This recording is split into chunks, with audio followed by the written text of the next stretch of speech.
नमस्कार दोस्तों, गार्गी क्लासेस पर आपका स्वागत है। डेट आज की 1 सितंबर 2022। देख लेते हैं इंडियन एक्सप्रेस के इंपॉर्टेंट आर्टिकल्स जो अभी हम इस वीडियो में डिस्कस करेंगे। आज हमारे पास में 3 इश्यूज हैं। पहला इश्यू तो है मिखाइल गोर्बाचेव, जो कि जिन्होंने इकोनॉमिक और पॉलिटिकल रिफॉर्म्स इंट्रोड्यूस किए थे यूएसएसआर में, जिसके चलते फिर डिसइंटीग्रेशन हो गया था। इसके चलते उनको ट्रेजिक हीरो भी बोला जाता है। ठीक है, तो जानेंगे उनका अभी क्या देहांत हुआ है ट्यूसडे, दैट मीन्स 2 दिन पहले। तो हम जानेंगे उनकी क्या एक्टिविटीज़ रही जिसकी वजह से वो एक इम्पोर्टेंट लीडर कंसिडर किए जाते हैं, प्रेज किया जाता है वेस्ट में, रशिया में उनको क्रिटिसाइज़ किया जाता है कि जिसकी वजह से बोला कम्युनिस्ट रेजिम ख़त्म हो गया, कोलैप्स हो गया यूएसएसआर। वो सारी चीज़ें जानेंगे। दूसरी तरफ हम जानेंगे कि अभी गवर्नमेंट ऑफ इंडिया के द्वारा पार्लियामेंट में इलेक्ट्रिसिटी अमेंडमेंट बिल इंट्रोड्यूस किया हुआ है, तो उसमें स्टेट्स के तो क्या कंसर्न है और उस बिल के क्या प्रोविजंस है वो हम जानेंगे। तीसरा है कि हमारे यहाँ पर जो आर्कियोलॉजिकल साइट्स हैं उनको अच्छे से मेंटेन नहीं किया जा रहा है, तो उसके पीछे क्या कारण है वो हम जानेंगे और कैग की रिपोर्ट को भी हम एनालाइज करेंगे। तो ये 3 इश्यूज हैं, तीनों को देखते हैं। फर्स्ट आर्टिकल है ट्रेजिक हीरो। देखो, इस आर्टिकल में बताया जा रहा है कि रशिया से पहले जो यूएसएसआर मेन कंट्री था पूरा, है ना, फिर बाद में आपको पता है 1991 में जब कॉलेप्स हुआ यूएसएसआर तो 15 कंट्रीज में डिवाइड हुआ। ठीक है, तो उस कॉलेप्स के पीछे मेन कारण बताया जाता है मिखाइल गोर्बाचेव के अपने द्वारा इंट्रोड्यूस किए हुए जो रिफॉर्म्स थे वो। जैसे एक तो था पेरेस्ट्रोइका जो कि रशियन इकोनॉमी में रिफॉर्म्स इंट्रोड्यूस किए थे। एक था ग्लासनोस्ट जिसमें ओपन सोसाइटी और ओपन गवर्नमेंट, मतलब economical and political reforms introduce किए थे। बोला उसके चलते यूएसएसआर का कोलैप्स होना हो गया, डिसइंटीग्रेशन हो गया यूएसएसआर का, और कोल्ड वॉर हो गया खत्म। और रशिया जो था वो पॉलिटिकल लिबरलाइजेशन की तरफ मूव कर गया। पहले आइडियोलॉजिकल कॉन्फ्लिक्ट जो चल रहा था सेकेंड वर्ल्ड वॉर के बाद में, एक तरफ यूएसएसआर की लीडरशिप में कम्युनिस्ट सिस्टम था और दूसरी तरफ यूएसए की लीडरशिप में डेमोक्रेटिक कंट्रीज थे। तो कुल मिलाकर के ये जो राइवलरी थी ये कब खत्म होती है, जब मिखाइल गोर्बाचेव ने 1985 से 1991 के बीच में, जब वो communist party of Soviet union के सेक्रेटरी जनरल थे, उस टाइम पर इन्होंने ये पेरेस्ट्रोइका और ग्लासनोस्ट करके रिफॉर्म्स इंट्रोड्यूस किए थे। टारगेट इनका ये था क्योंकि उस टाइम पर यूएसएसआर की इकोनॉमी बहुत बुरे दौर से गुजर रही थी। ठीक है, बहुत ज़्यादा गवर्नमेंट पर रिलायंस हो चुकी थी। अब कम्युनिस्ट सिस्टम में आप जानते हो कि क्या रहता है, हर चीज़ गवर्नमेंट ऑपरेट करती है। एक सुई से लेकर बड़ी से बड़ी ट्रेन, बड़ी से बड़ा प्लेन या स्पेसशिप्स कुछ भी बनाने हो वो सारे गवर्नमेंट करती थी। और दूसरा, कोई कितना भी काम करे उसको गवर्नमेंट पेमेंट देती थी। तो इस वजह से आप खुद देख सकते हो कि हमारे यहाँ पर सरकारी तंत्र में जो जंग लगी थी, जो रश्क लगी थी, वो भी तो यही थी ना कि एक बार सरकारी नौकरी मिल जाए और फिर मस्त रहो, काम करने की लोड ही नहीं है, पेमेंट टाइम पे मिल जाएगी। तो उस चीज़ को लेकर के देखें तो यूएसएसआर की इकोनॉमी, यूएसएसआर का सिस्टम बहुत ज़्यादा परेशानी में था। और ये चीज़ इससे समझो कि जो बर्लिन वॉल थी, ठीक है, जहाँ पे ईस्ट जर्मनी और वेस्ट जर्मनी को डिवाइड किया हुआ था, ईस्ट जर्मनी जो कि यूएसएसआर के ग्रुप में था और वेस्ट जर्मनी जो कि यूएसए के ग्रुप में था। इन दोनों कंट्रीज के लोगों को अगर देखो तो एक अभी भी 1950s 60s की जो लाइफस्टाइल थी वो जी रहे थे ईस्ट जर्मनी वाले, और वेस्ट जर्मनी वाले जी रहे थे बिल्कुल लेटेस्ट, क्योंकि वहाँ पर ओपन मार्केट था, नए इनोवेशंस आ रहे थे, नई नई गाड़ियाँ आ रही थी। तो इस तरीके से बहुत ज़्यादा बैकवर्ड हो चुकी थी यूएसएसआर कम्युनिस्ट आइडियोलॉजी वाले जो भी कंट्रीज थे वो। कुल मिलाकर के उस जो फंसी हुई इकोनॉमी को बाहर निकालने के लिए जब मिखाइल गोर्बाचेव ने ये रिफॉर्म्स इंट्रोड्यूस किए तो ये नहीं सोचा था कि डिसइंटीग्रेशन एक रिजल्ट होगा, पर जो नहीं सोचा गया वो काम हो गया। देखो, ग्लासनोस्ट और पेरेस्ट्रोइका जो थे वो इसलिए इम्प्लीमेंट किए गए थे कि एक तो यूरोप के साथ में थोड़ा सा कॉपरेशन बढ़े, इससे एक जो एंगेजमेंट जितनी ज़्यादा बढ़ेगी उतना ही मार्केट ओपन होगा, उतनी इकोनॉमी एक्सपेंड हो पाएगी। दूसरा, अफगानिस्तान में जो यूएसएसआर का मिलिट्री एडवेंचरिज्म था 1979 में जब यूएसएसआर ने इन्वेड किया था अफगानिस्तान में, वहाँ पर बहुत नुकसान हुआ था। और तभी से मान के चलो ये तालिबान की इनकी जड़ें लग गई, जो हम प्रीवियसली बहुत बार डिस्कस कर चुके हैं। ठीक है, ये जो मुजाहिदीन से इनकी ट्रेनिंग पाकिस्तान और अमेरिका ने इसीलिए की थी कि भाई यूएसएसआर को भगाया जा सके अफगानिस्तान से, और फिर वही मुजाहिदीन तालिबान बन के बैठ गया, और वही तालिबान फिर यूएसए की सरदर्द बन गया, क्योंकि तालिबान की पेट्रोनेस के अंडर ही जब फर्स्ट रिजीम था तालिबान का 1996 में, उसी टाइम पर आपको पता है कि क्या हुआ था, अलकायदा राइज हुआ, ओसामा बिन लादेन की लीडरशिप में फिर अटैक कराया जाता है वर्ल्ड ट्रेड सेंटर पे। तो ओवरऑल पॉइंट क्या था कि मिलिट्री एडवेंचरिज्म की वजह से भी बहुत ज़्यादा नुकसान हो रहा था यूएसएसआर को, और साथ में अपने वर्ल्ड को डेवलप करना चाह रहा था कि एडवांसमेंट लाया जा सके। ओवरऑल इन सारी चीज़ों ने देखा तो कम्युनिस्ट सिस्टम जो था communist party of Soviet union थी, वो फिर बाद में अंडर थ्रेट आ गई। बहुत सारे क्राइसिस आए, शुरुआत होती है छोटी सी इन रिफॉर्म्स से, और फिर बाद में बैक टू बैक वहां पर जो लोग थे उनके मन में एक ये थी कि भाई कैसे भी करके हमें अलग होना है, 15 कंट्रीज में डिवाइड हो जाता है। ये चीज मिखाइल गोर्बाचेव ने एक्सपेक्ट भी नहीं की थी, ठीक है। फिर बाद में आप देखो कि गोर्बाचेव ने जो कुछ भी किया उससे लेकर अभी तक 3 दशक बीत चुके हैं, ठीक है। और उन 3 दशकों की अगर बात की जाए तो वहां पर लिबरलिज्म इंट्रोड्यूस किया गया, ओपन अप किया गया इकोनॉमी को, डेमोक्रेसी को एक लाने की कोशिश की गई थी, और यूएसएसआर की लेगेसी हमें पता है रशिया ने कंटिन्यू की है। तो वो चीजें अगर आज की परिस्थितियों में देखें, जो एक्सपेक्ट की गई थी, जो सोच करके रिफॉर्म्स इंट्रोड्यूस किए थे गोर्बाचेव ने, वो कहीं ना कहीं अचीव नहीं हुए हैं। आज आप खुद देखो कि रशिया ने ये डिसाइड किया था कि हाँ जी हम यूरोप के साथ में अच्छे रिलेशन करेंगे। अब यूएसएसआर से निकले हुए यूक्रेन पर ही रशिया ने अटैक कर दिया। क्यों किया? क्योंकि जो वेस्ट ने कमिटमेंट्स दिए थे, गोर्बाचेव ने सोचा था ना कि वेस्ट के साथ में कंस्ट्रक्टिव रिलेशनशिप हम मेंटेन रखेंगे, पर वो कंस्ट्रक्टिव रिलेशनशिप मेंटेन नहीं रह पाई। नेटो ने जो कमिटमेंट दिए थे कि देखो वॉर्सो पैक्ट साइन हुआ था यूएसएसआर की लीडरशिप में, कम्युनिस्ट आइडियोलॉजी के जो भी कंट्रीज थे उनके बीच में, ठीक है। अब दूसरी तरफ अगर देखें तो नेटो था। अब वॉर्सो पैक्ट तो कोलैप्स कर गया, पर नेटो कोलैप्स नहीं करा, और नेटो जो था वो ईस्टवर्ड मूवमेंट लगातार कर रहा अपना। चाहे हम बाल्टिक कंट्रीज की बात करें, एस्टोनिया, लाटविया, लिथुआनिया की बात कर लो, इन्होंने इसको ज्वाइन कर लिया नेटो को। जर्मनी की यूनिफिकेशन के बाद में जर्मनी पूरा नेटो का मेंबर हो गया। तो कुल मिलाकर के देखा जाए ना, तो जो कमिटमेंट्स रशिया के साथ में किए गए थे वेस्ट के द्वारा, वो कमिटमेंट्स बिल्कुल फुलफिल नहीं हुए। तो अब फिर रशिया को मजबूरन फिर यूक्रेन पर एक बफर स्टेट बनाने के लिए अटैक करना पड़ा। तो वो जो चीजें सोची गई थी ना आज के 30 साल पहले, वो बिल्कुल भी कहते हैं ना कि ग्राउंड लेवल पे इंप्लीमेंट होती हुई नहीं दिखी। इसके अलावा आज के टाइम पे जो व्लादिमीर पुतिन वहां के प्रेसिडेंट है, वो बिल्कुल रेडी है यूरोप और यूएस को कन्फ्रंट करने के लिए, जो कि हम ऑलरेडी देखते हैं।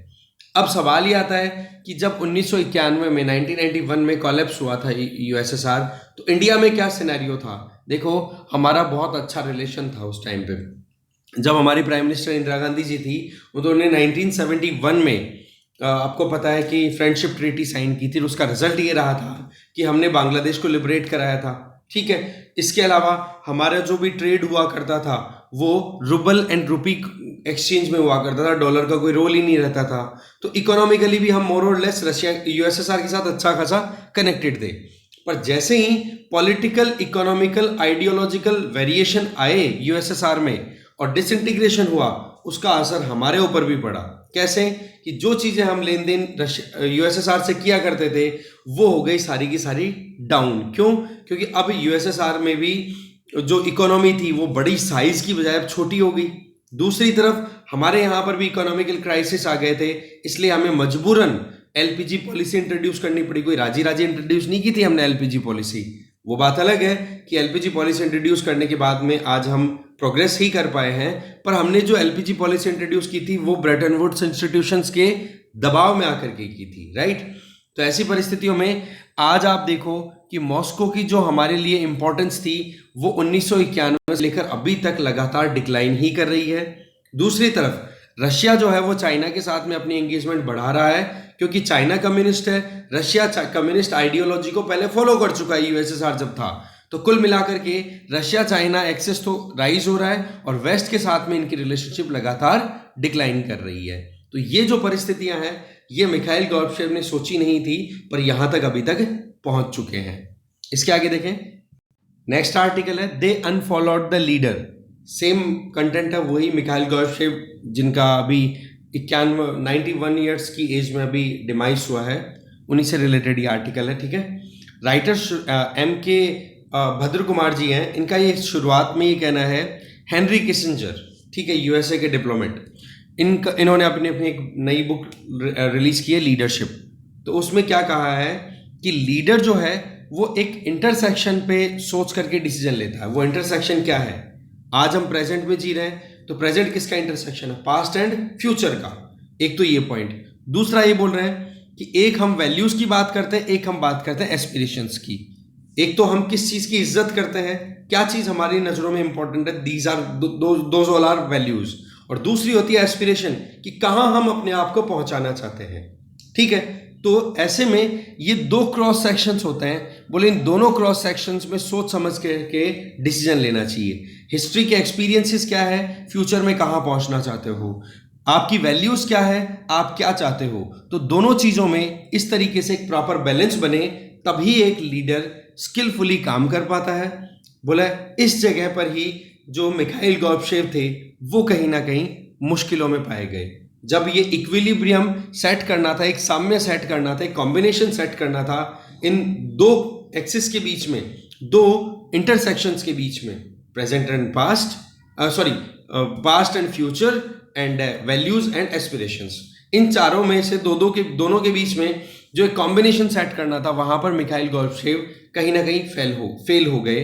और इसी वजह से अब ये हम बोल सकते हैं वो हेनरी किसिंजर ने बात बोल दी, पर सवाल क्या आ रहा है हमारे लिए कि वो परिस्थितियां क्या थी। वो परिस्थितियां ये थी कि यूएसएसआर की इकोनॉमी, या फिर जो वार्सो पैक्ट के अंडर में जो भी इकोनॉमीज बाइंडेड थी, वैसे तो वार्सो पैक्ट बेसिकली एक मिलिट्री सेगमेंट था और वो कम्युनिस्ट आइडियोलॉजी पे चलने वाले सारे कंट्रीज थे, तो उनकी इकोनॉमी बहुत ज़्यादा कंप्रेस हो चुकी थी।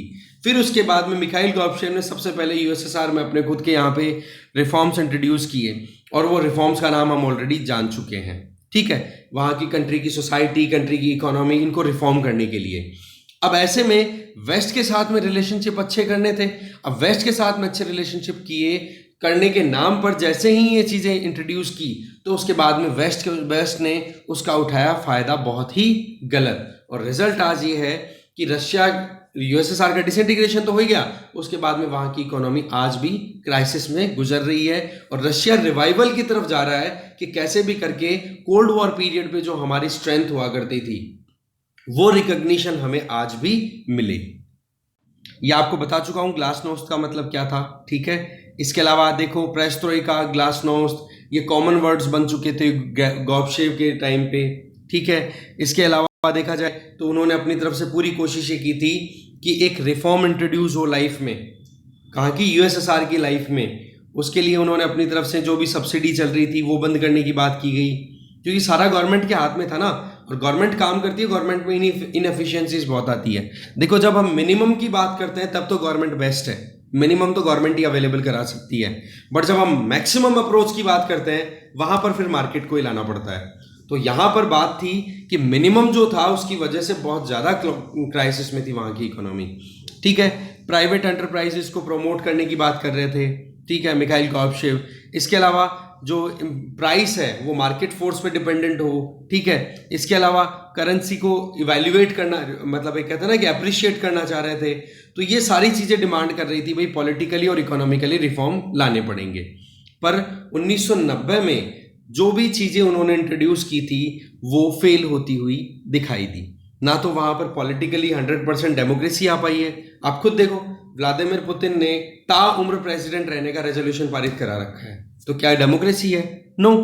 इकोनॉमिकली देखें तो क्या रशियन इकोनॉमी जो कि यूएसएसआर की लेगेसी कंटिन्यू कर रहा है, क्या वो इकोनॉमी अपने आप को बहुत ज़्यादा स्ट्रांग बना पाई? ऐसा भी नहीं है। हाँ, जो बचे हुए कंट्रीज जो निकले थे यूएसएसआर से अलग होकर के, उन कंट्रीज की अगर बात करें तो उनमें से कुछ एक कंट्रीज ने थोड़ी प्रोग्रेस इंश्योर की है, जैसे कि बाल्टिक कंट्रीज की हम बात कर सकते हैं।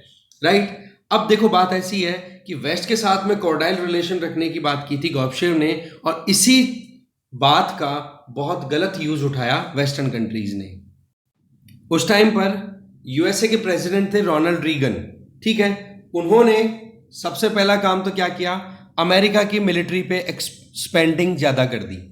देखो, एक तरफ तो यूएसएसआर की इकोनॉमी थी, वो क्राइसिस में थी, तो वो तो रिफॉर्म्स इंट्रोड्यूस कर रहे थे, और इधर अमेरिका ने अपने खुद के पैसे खर्च ज्यादा करने शुरू कर दिए डिफेंस पे। कंपटीशन था ना कोल्ड वॉर में, तो तू मेरे से ज्यादा नहीं, मैं तेरे से ज्यादा, इस तरीके का कंपटीशन था। लड़ाई तो हुई नहीं थी, केवल वो क्यूबन क्राइसिस आया था 1962 के टाइम पे, तब हो सकता था कि लड़ सकते थे ये कंट्रीज। बाकी तो इन्होंने प्रॉक्सी वॉर ही लड़े, खुद ने तो कभी हथियार उठाए नहीं आमने सामने, बस दूसरे थर्ड कंट्रीज में जाकर के ही लड़ाई शुरू कर दी इन्होंने। ठीक है, इसके अलावा ये खुद की स्पेंडिंग बढ़ा दी, और जबकि सोवियत यूनियन जो था वो ऑलरेडी बहुत ज्यादा मुश्किलों में था और कोलैप्स आ ही गया था फिर। इसके अलावा रोनाल्ड रीगन ने सऊदी अरब के साथ में मिलकर कॉन्स्पिरेसी सेट की, क्या कि जो क्रूड ऑयल है उसकी जो रेट है वो पर बैरल $8 तक लेकर के आनी है, सस्ता कर देना है। अब आपको पता है कि सोवियत इकोनॉमी जो थी वो क्रूड ऑयल पे बहुत ज्यादा डिपेंड करती थी, और आज भी रशियन इकोनॉमी जो नेचुरल रिसोर्सेज है उन पे बहुत ज्यादा डिपेंड करती है, और आज भी यही कॉन्स्पिरेसी करने की कोशिश कर रहा है यूएस। अगर आपने देखा हो कि इंडिया के साथ में इंडिया को इस चीज पर राजी करने के लिए लग रहा है यूएसए कि रशिया पर दबाव बनाया जाए कि आप अगर फॉसल फ्यूल बेच रहे हो इंटरनेशनल मार्केट में तो सस्ता बेचो। अब सस्ता बेचने से क्या होगा, रशिया के रिसोर्सेज तो बिकेंगे पर रशिया की इनकम कम होगी, और जब इनकम कम होगी तो इकोनॉमिक क्राइसिस में जाएगी, और जब एक इकोनॉमिक क्राइसिस में जाती है तो आप भी समझ सकते हो चाहे कितना ही पावरफुल लीडर बैठ जाए, वो जो सिस्टम है, पॉलिटिकल सिस्टम है, वो कोलैप्स हो सकता है उसका। तो ऐसे में सोवियत इनकम और ज्यादा क्राइसिस में चली गई थी।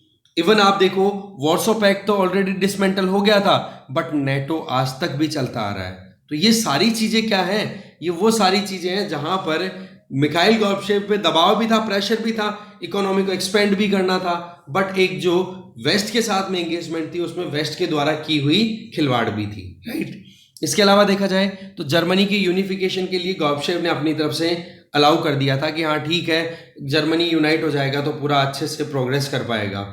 ठीक है, इसके अलावा नेटो की बात ये थी कि नेटो जो है वो 1 इंच भी ईस्टवर्ड मूवमेंट नहीं करेगा, पर सच्चाई तो हमें पता है ना कि यूक्रेन तक नेटो पहुंचने की बात कर रहा था, तभी तो रशिया ने अटैक किया।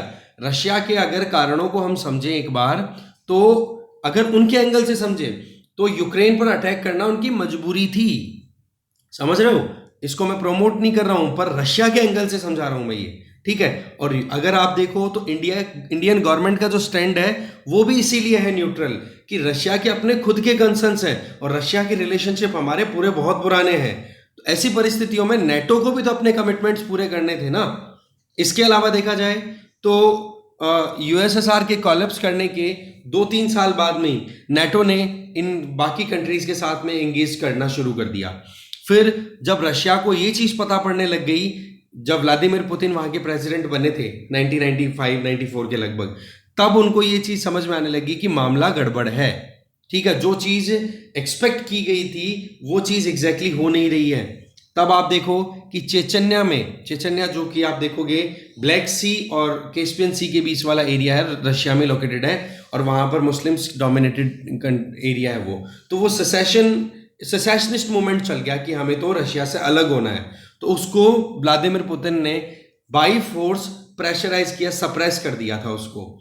तो कुल मिलाकर के वेस्ट जो है वो रशिया को डिसइंटीग्रेट करने की और कोशिशें कर रहा है। ठीक है, तो ये जो चीजें थी ना मिखाइल गोर्बाचेव ने इंट्रोड्यूस की, और जबकि परिणाम के तौर पर उनको ह्यूमिलिएशन का सामना देखना पड़ा। इंटरनेशनली यूएसएसआर का जो ओहदा था वो रशिया कंटिन्यू करना चाहता था, पर आज रशिया बहुत हद तक मार्जिनलाइज फील करता है, तो वो चीजें अपने हिसाब से रिवाइवल देना चाहता है रशिया खुद को। ठीक है, तो इसी वजह से जो ये यूक्रेन वॉर है, बेलारूस को अपने फेवर में कर रखा है, ये सारी, और इस केस में चाइना के अलावा कोई दूसरा कंट्री रशिया का भी खुल के सपोर्ट कर नहीं रहा है। तो ये इक्वेशन वहां से निकल के आ रही है। तो कुल मिलाकर के जब communist party of Soviet union के जनरल सेक्रेटरी के तौर पे गोर्बाचेव अपॉइंट होते हैं, तब उन्होंने जो काम किए थे वो बहुत सोच समझ करके किए थे, पर वही चीज है कि जो एक्सपेक्टेड था वो रिजल्ट नहीं मिला। और दूसरी तरफ वेस्ट है वो लगातार रशिया यूएसएसआर में जो भी डिसरप्शंस आए थे उनका बेनिफिट उठाता चला गया। ठीक है, और सोवियत यूनियन डिसॉल्व भी हो गई, और अभी तक भी जो चीजें सोची गई थी सोवियत यूनियन के डिसॉल्व होने से पहले, पेरेस्ट्रोइका और ग्लासनोस्ट जब इंट्रोड्यूस हुए थे, वो अचीव भी नहीं हो पाई है।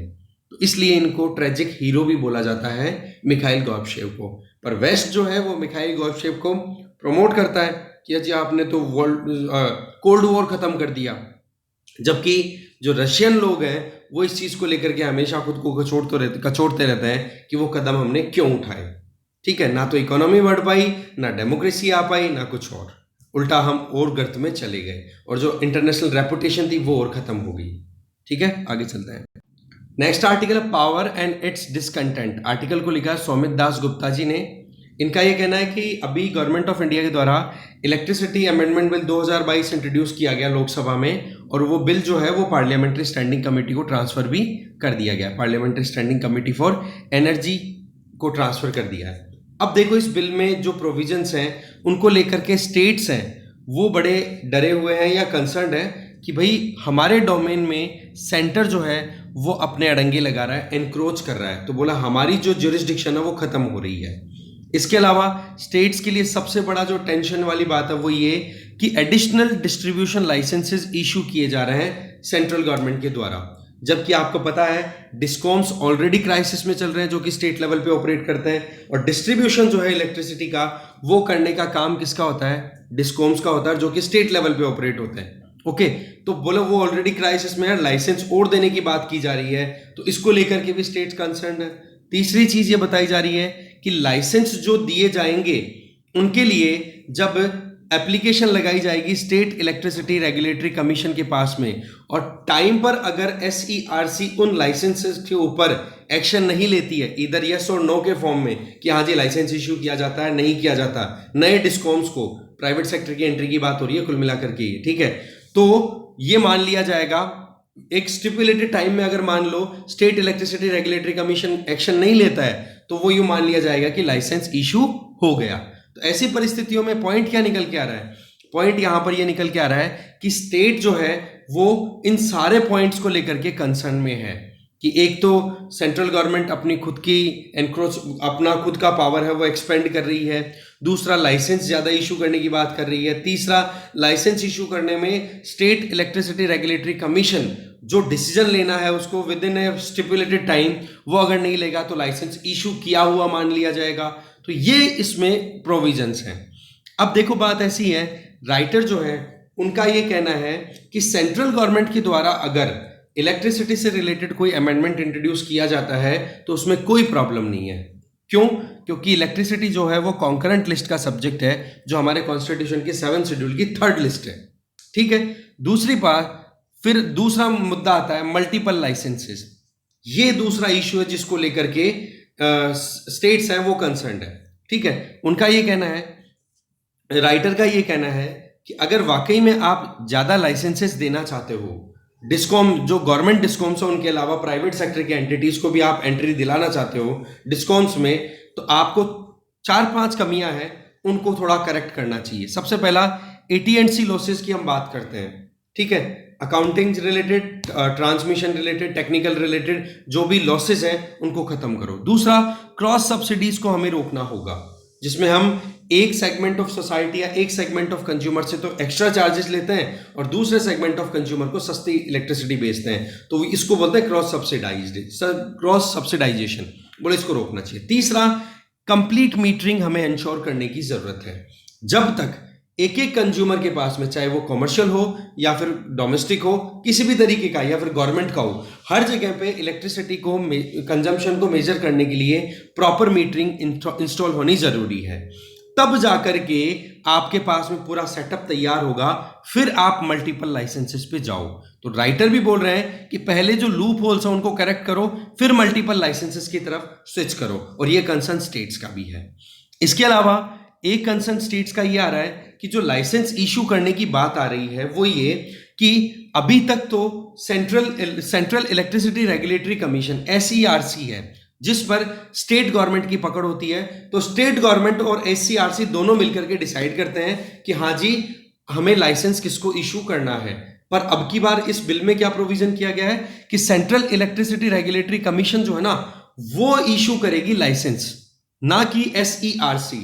इसको लेकर के भी स्टेट्स हैं वो कंसर्न है कि सेंट्रल गवर्नमेंट जो है वो लाइसेंस इश्यू करने में स्टेट गवर्नमेंट की जो अथॉरिटी है उसको कॉम्प्रोमाइज कर रही है। इसके आगे जो कंसर्न है वो क्या है कि अभी जो सेंट्रल गवर्नमेंट है वो SERCs को डायरेक्शन देने की शुरुआत करेगी। अब देखो कि SERC किसके अंडर में चल रही थी, अभी मैंने बताया स्टेट गवर्नमेंट के अंडर, और CERC किसके अंडर में चलता है, वो चलता है सेंट्रल गवर्नमेंट के अंडर। पर अब स्टेट गवर्नमेंट को बाईपास करके सेंट्रल गवर्नमेंट सीधा SERCs को गाइडलाइन इशू करेगी। इस तरीके का बिल इंट्रोड्यूस किया है, तो ये लेकर के भी स्टेट्स हैं कंसर्न है। अगला कंसर्न क्या है कि जो SERC है, स्टेट इलेक्ट्रिसिटी रेगुलेटरी कमीशन, अलग अलग स्टेट्स के होंगे, उनमें भी जो चेयरपर्सन के तौर पे जो बंदा नॉमिनेट होगा वो नॉमिनेशन भी सेंट्रल गवर्नमेंट ही करेगी, ना कि स्टेट गवर्नमेंट, जो कि एक एडिशनल सेक्रेटरी लेवल के ऑफिशियल होंगे, उनको अपॉइंट किया जाएगा SERC के चेयरपर्सन के तौर पे। तो इसको लेकर के भी स्टेट्स का कहना है कि भाई हमारी अथॉरिटी है, हम यहां पर रेगुलेशन करेंगे, हम क्यों नहीं कर सकते। इसके आगे ये तो 3 कंसर्न हो गए इस पर्टिकुलर बिल से रिलेटेड। अब अगर आगे देखें तो ये जो डर है ना, जो फियर है स्टेट्स का या जो कंसर्न है स्टेट्स का, वो इस बिल से नहीं, इस बिल से पहले भी एक रूल इशू किए गए थे, रूल्स उनसे ही शुरू हो गए थे, जो कि आप यहां पर देख सकते हो। 2020 के रूल है the enactment of the electricity rights of consumer rules 2020। इससे ही शुरुआत हो गई थी और ये सेंट्रल गवर्नमेंट ने रूल इशू किए थे। जबकि आप कंज्यूमर से डील कर रहे हो ना, कंज्यूमर से डील करने का मतलब डिस्ट्रीब्यूशन का काम आ गया, और डिस्ट्रीब्यूशन जो है वो स्टेट सब्जेक्ट है, ये ध्यान रखना। पावर डिस्ट्रीब्यूशन का काम स्टेट लेवल का काम है, तो इसको लेकर के यहीं से कंसर्न शुरू हो गए। ओके, तो ये बिल को लेकर के स्टेट्स की तरफ से कंसर्न दिए जा रहे हैं। बस एक पॉइंट जो है वो स्टेट्स का गलत है कंसर्न, क्या कि भाई इलेक्ट्रिसिटी के ऊपर कोई लॉ अगर बनाया जाता है तो वो आराम से गवर्नमेंट बना सकती है, सेंट्रल गवर्नमेंट, क्योंकि वो एक कॉन्करेंट लिस्ट का सब्जेक्ट है। बाकी लाइसेंस इशू करना, SERC में अपॉइंटमेंट को लेकर के, या फिर डिस्कॉम से रिलेटेड जो भी आप काम कर रहे हो, वो सारे स्टेट लेवल पे होने चाहिए थे। ये कंसर्न है स्टेट्स के। तो ये बिल में जो लूप होल्स हैं, वो कमियां हैं, वो पता पड़ गई। अब बिल की अच्छाइयां जान लेते हैं। अब राइटर बोल रहे हैं कि इसका मतलब ये नहीं है कि बिल में केवल कमियां ही बताई हुई है, बिल में अच्छे प्रोविजन भी है। क्या क्या है वो देखते हैं। एक तो जो पावर परचेजिंग एग्रीमेंट है, जो कि स्टेट लेवल पे होते हैं, उनको रिन्यू करने की बात की गई है, उनको रीनेगोशिएट करने की बात की गई है इस बिल में। क्यों? क्योंकि आज आपको पता है रिन्यूएबल एनर्जी का कितना रोल प्ले होने लग गया है। सब लोग अपने अपने घरों में, अपनी अपनी फैक्ट्रीज में, अपने अपने प्लांट्स में सोलर पैनल्स इंस्टॉल कर रहे हैं। तो उनको ज़रूरत नहीं है कि वो अलग से, उनको ज़रूरत है कि वो अलग से जो पहले का परचेजिंग एग्रीमेंट है या पावर परचेज एग्रीमेंट है उसको रिन्यू करें। और इसमें क्या बोला गया है कि साथ इस बिल में कि ये जो पावर परचेजिंग एग्रीमेंट है इसमें रीनेगोशिएशंस होंगे, और रीनेगोशिएशंस में 90 दिन के अंदर अंदर आप देखोगे कि रीनेगोशिएशन होने के 90 दिन के अंदर अंदर आपको कॉम्पनसेशन दे देना है जो भी पार्टी नुकसान में जा रही है उसको। ठीक है, मान लो स्टेट में डिस्कॉम्स है, उनको रीनेगोशिएट करना पड़ेगा कंज्यूमर के द्वारा। कंज्यूमर कौन है? इंडस्ट्रीज है, डोमेस्टिक है, या गवर्नमेंट इंस्टॉलेशंस है। तो इस तरीके से वहां पर उनके बीच में एक प्रॉपर नेगोशिएशन होगा कि हाँ जी, हमारे यहाँ पर देखो इतना सोलर पैनल इंस्टॉल हमने कर रखा है, इतनी इलेक्ट्रिसिटी हमारे यहाँ पर सोलर पैनल से प्रोड्यूस हो जाती है, इतनी हम खरीद रहे हैं, तो नेट मीटरिंग के हिसाब से जो कॉम्पनसेशन होगा वो इस तरीके से मैनेज किया जाएगा। तो वो जो एग्रीमेंट है उसी को हम बोल रहे हैं पावर परचेज एग्रीमेंट। ठीक है, और वो एग्रीमेंट में जो भी अफेक्टेड पार्टी है, जिस पर भी रीनेगोशिएशन से नेगेटिव इंपैक्ट जाएंगे, उसको आप 90 दिन के अंदर अंदर आप क्या कर दोगे? कॉम्पनसेट कर दोगे। ये अच्छा प्रोविजन है जिसमें कि रिफॉर्म्स आएंगे तो ठीक रहेगा। दूसरा प्रोविजन जो पॉजिटिव कंसिडर कर रहे हैं writer, that is new tariff. देखो अभी क्या होता है कि जब कभी भी इलेक्ट्रिसिटी के टैरिफ्स को रिवाइज किया जाता है तो वो एनफोर्समेंट में तो आ जाने चाहिए फाइनेंशियल ईयर की शुरुआत में, मतलब 1 अप्रैल से शुरू हो जाना चाहिए। पर सच बात यह है कि वो इम्प्लीमेंटेशन में आते आते 1 जुलाई 1 अगस्त तक का टाइम खींच जाते हैं। तो ऐसे में आप देखो कि ऑर्डर्स तो निकाल दिए आपने कब? 1 अप्रैल के, इंप्लीमेंट आप 1 अगस्त में कर रहे हो। तो ऐसे तो अप्रैल, मई, जून और जुलाई 4 महीनों का जो टैरिफ लॉस है वो कौन कॉम्पनसेट करेगा? रेवेन्यू लॉस आएगा कि नहीं, कमी आएगी कि नहीं पैसे की? तो बोला इस टैरिफ को, जो भी नए टैरिफ आप इंट्रोड्यूस करो उसको आप फाइनेंशियल ईयर के साथ में ही इंप्लीमेंट करोगे, अब आप डिले नहीं करोगे। दूसरा प्रोविजन ये रखा है। तीसरा प्रोविजन ये रखा है कि जो नए टैरिफ आप प्रपोज कर रहे हो वो उन पर आप प्रॉपर मैनर में एक्शन ले लोगे। पहले एक्शन लेने के लिए 120 दिन का टाइम था, अभी उनको रिड्यूस करके 90 दिन का टाइम कर दिया। इसका मतलब टाइम लैप्सिंग कम हो जाएगी अगर टैरिफ को इंप्लीमेंट करने में कहीं प्रॉब्लम आ रही है तो। चौथा फायदा ये चौथा पॉजिटिव पॉइंट ये बता रहे राइटर कि जो रेगुलेटरी कमीशन है, जो कि हम SCRC CERC इनकी हम बात कर रहे हैं, राइट, ये भी क्या है, सुओ मोटो ज्यूरिसडिक्शन दे दिया इनको। इसका मतलब क्या हो गया कि मान लो कहीं पर टैरिफ रिवाइज करने के लिए एप्लीकेशन डाली गई, ओके, अब वो टैरिफ रिवाइज करने की एप्लीकेशन को अप्रूवल नहीं मिल रहा है। अब नहीं मिल रहा है, कब इंप्लीमेंट नहीं किया जा रहा है, राइट। अब इंप्लीमेंटेशन का डेट क्या बोला, 1 अप्रैल। अगर फाइनेंशियल ईयर के हिसाब से हम देखें तो 1 अप्रैल से इंप्लीमेंट हो जाना चाहिए। पर अगर 1 अप्रैल से लेकर के 30 अप्रैल तक वो इंप्लीमेंटेशन में नहीं आता है तो 30 दिन वाला टाइम आ गया। उस 30 दिन के अंदर अंदर रेगुलेटरी कमीशन खुद जंप कर जाएगा उस मुद्दे में और कहेगा कि भाई इंप्लीमेंट करो टैरिफ्स को। जो आपने टैरिफ राइज करने की पिटीशन डाली है, डालेगा कौन, डिस्कॉम्स डालेंगे, उसको प्रॉपरली इंप्लीमेंट किया जाए। ठीक है। 5वां पॉइंट ये आ रहा है यहां पर कि टाइमली पेमेंट इंश्योर हो। जैसे कि हम जानते हैं कि जनरेशन कंपनीज इलेक्ट्रिसिटी जनरेट करती हैं, डिस्कॉम्स उनको खरीदते हैं और उनको डिस्ट्रीब्यूट करते हैं और उससे पैसा कंज्यूमर से कमाते हैं और कंज्यूमर से कमाए हुए पैसे का एक हिस्सा जनरेशन कंपनीज को दे देते हैं। अब जनरेशन कंपनीज क्या है कि डिस्कॉम्स के भरोसे बैठी है और डिस्कॉम्स हैं वो स्टेट गवर्नमेंट के चक्कर में पैसा रिवाइव नहीं कर पाते। क्यों? स्टेट गवर्नमेंट या तो सब्सिडी देती है या बिजली के बिल माफ कर देती है। नुकसान स्टेट गवर्नमेंट को भुगतना चाहिए पर डिस्कॉम्स को पैसा दिया नहीं जाता और वो पैसा डिस्कॉम को नहीं आएगा तो जनरेशन कंपनीज के पास पैसा नहीं जाता और जनरेशन कंपनीज फिर बाद में production up to the mark नहीं कर पाती है। तो ऐसे में क्या किया जा रहा है इस बिल में प्रोविजन कि पहले पेमेंट होगा फिर जनरेशन आगे काम होगा। तो इस तरीके से जो एक कहते हैं ना ड्यूज है वो अनमैनेजेबल लेवल पे नहीं पहुंचेंगे। हम देखते हैं ना कितने 1,75,000 करोड़ रुपए के लगभग डिस्कॉम्स में ड्यूज चल रहे हैं। जो अभी आपके पास डेटा लिखा हुआ होगा कि क्या क्राइसिस है इलेक्ट्रिसिटी का। छठा जो प्रोविजन है इस बिल में वो ये बिल में प्रोविजन है कि जो नेशनल लोड डिस्पैचर है, बेसिकली लोड डिस्पैचर क्या होते हैं, ये एक मैनेजमेंट का काम है। कैसे मैनेज किया जाता है आपको पता है, बहुत सारे जो ग्रिड हैं वो ऑपरेट करते हैं जिनको पावर हाउसेस हम लोकल लैंग्वेज में बोल देते हैं। तो जो ग्रिड्स हैं उनमें किस टाइम पर कितनी इलेक्ट्रिसिटी और कितने देर तक सप्लाई होगी वो सारी चीजें मैनेज करने का जो काम होता है वो लोड डिस्पैचर का होता है। वो स्टेट लेवल पे भी होता है, वो नेशनल लेवल पे भी होता है। तो बिल में प्रोविजन क्या किया गया है कि नेशनल लोड डिस्पैचर है वो और पावरफुल बना दिया गया है और उसमें यह है कि ग्रिड्स की स्मूथ फंक्शनिंग इंश्योर करने के लिए नेशनल लोड डिस्पैचर अपने हिसाब से काम कर सकता है। कैसे? एक तो देखो रिन्यूएबल कैपेसिटी लगातार बढ़ रही है, घरों में भी रूफटॉप सोलर इंस्टॉलेशन भी हो रहा है। लोग जो फैक्ट्री में जो कंजम्पशन होता है ना, वहां पर भी सोलर पैनल अपने प्राइवेट इंस्टॉल करके लोग काम कर रहे हैं। तो कुल मिलाकर के स्मूथ फंक्शनिंग को इंश्योर करने के लिए नेशनल लोड डिस्पैचर को भी एम्पावर किया गया है। फिर लास्ट प्रोविजन बताया जा रहा है राइटर के अकॉर्डिंग कि एक ओमिशन भी किया गया है। अब वो ओमिशन क्या है वो देखो, गवर्नमेंट ने ये डिक्लेयर किया है कि रेलवे जो है वो भी डिस्ट्रीब्यूशन लाइसेंसी है। ठीक है, अब ये समझने वाली बात है, क्या रेलवे इलेक्ट्रिसिटी डिस्ट्रीब्यूट करता है? नो, मेजरली तो रेलवे क्या करता है, कंज्यूम करता है इलेक्ट्रिसिटी को। अब एक कंज्यूमर को अगर आप लाइसेंस बना दोगे, लाइसेंसी बना दोगे, तो फिर इसका मतलब तो रेलवे की होड़ में बाकी जो डिपार्टमेंट्स हैं वो भी लग जाएंगे। वो भी कहेंगे, मेट्रो वाले भी बोल देंगे कि भाई हमें भी लाइसेंसी बना दो। सीधी सी बात है कि डिस्कॉम से इलेक्ट्रिसिटी सप्लाई हो रेलवे को, क्योंकि रेलवे कंज्यूमर है। ठीक है, रेलवे ना तो प्रोड्यूसर है ना कोई डिस्ट्रीब्यूट करता है, वो तो खुद ही खुद का कंज्यूम करता है। तो ऐसे में इलेक्ट्रिसिटी एक्ट ऑफ 2003 में सेक्शन 14 के अंडर में थर्ड प्रोविजन कर दिया कि जो रेलवे है वो इस बिल में किया गया है कि रेलवे जो है वो भी डिस्ट्रीब्यूशन लाइसेंसी है।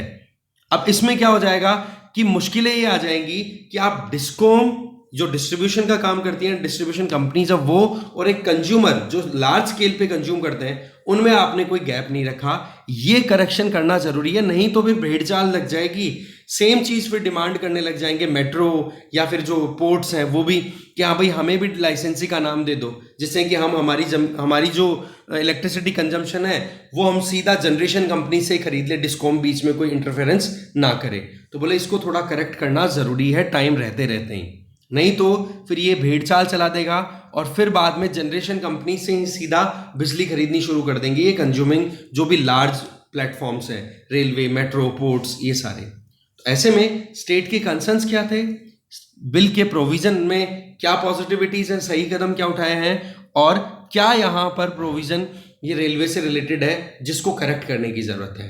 Basically electricity amendment bill of 2022 अभी पार्लियामेंट्री स्टैंडिंग कमेटी के पास में है, तो एक तरफ से राइटर ने अपनी तरफ से पेपर के थ्रू अपने रिकमेंडेशंस फॉरवर्ड कर दी। ठीक है, एक आर्टिकल अपना बच रहा है वो हम बाद में देखेंगे। ठीक है, थैंक यू वेरी मच।